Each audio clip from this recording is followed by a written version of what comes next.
কোনো ধরনের ঝড় তুফান ছাড়াই শিলচরের কাঁঠাল রোডের চন্দ্রপুর জারৈতলা এলাকায় হঠাৎই ভেঙে পড়ল একটি পুরনো গাছ। অল্পের জন্য বড় বিপদের মুখ থেকে নিরাপদে রক্ষা পান এক যান চালক।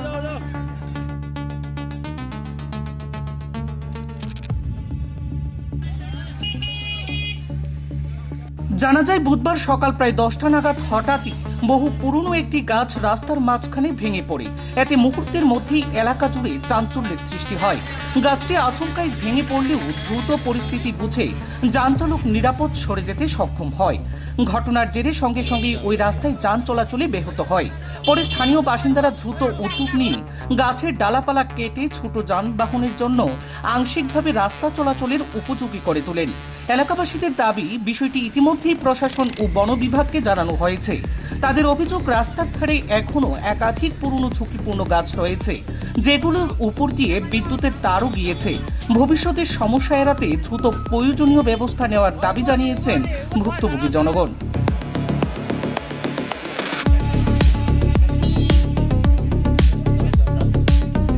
গাছটার বয়স আছে 200 বছর। আর সকাল থেকে দেশি গাছের দড়িটা তোরা ফাটন দিছে, আর জোর বৃষ্টির কারণে অটোমেটিক গাছ গিয়া রোড উঠে গেছে। এর বাদে রাস্তা বলো আমরা ক্লিয়ার করবো, আমরা সবে দাদু লইয়া রাস্তা ক্লিয়ার করে দিচ্ছি। আর আরো 2-1টা গাছ আছে, এটাও হওয়ার সম্ভাবনা আছে। এটা